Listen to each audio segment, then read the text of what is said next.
So after a reversible reaction has achieved equilibrium, if the balance is upset, then the forward reaction or the reverse reaction rate will either increase or decrease in order to, again, achieve equilibrium under these new conditions. So the principle that determines how a reversible reaction behaves when a stress is applied is called Le Chatelier's principle.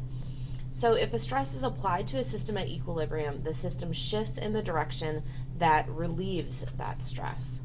So what are the types of stress that we can apply? So we can apply stress by changing the concentration of reactants or products. We can add pressure or change the volume of a gas, or we can change the temperature in order to upset the equilibrium system.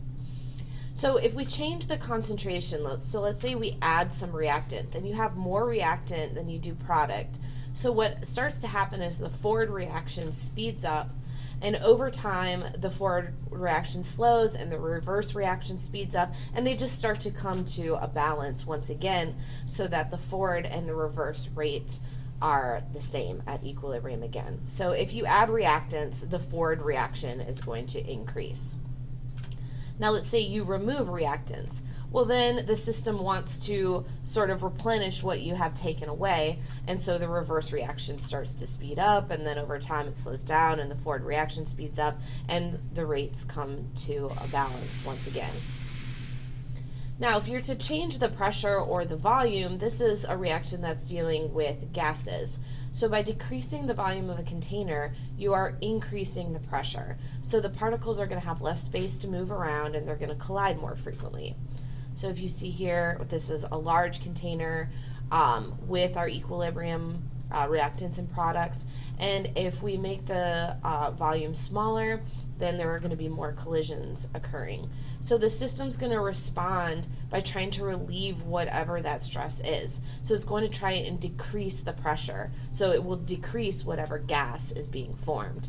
So it's going to shift to the side with fewer moles of gas. And the way that you can determine that is just by looking at the little parentheses in your equation. So wherever the parentheses with the G are, you're going to move away from that if the pressure were to increase.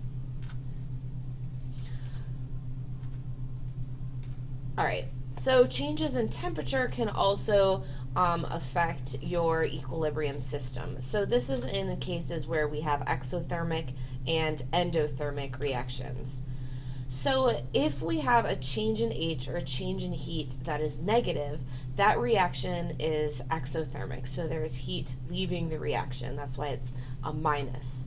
And when we write a chemical equation, sometimes you'll see the heat written as a product. If the change in heat is positive, or if we're adding heat to the system, then the reaction is endothermic, and we sometimes see the heat written as a reactant. So when we look at how temperature changes cause either the reverse or the forward reaction to speed up, then we just treat them like they're reactants or products and think of it like concentration. If you increase the heat, then that's like increasing the concentration of a reactant, so the forward reaction is going to occur.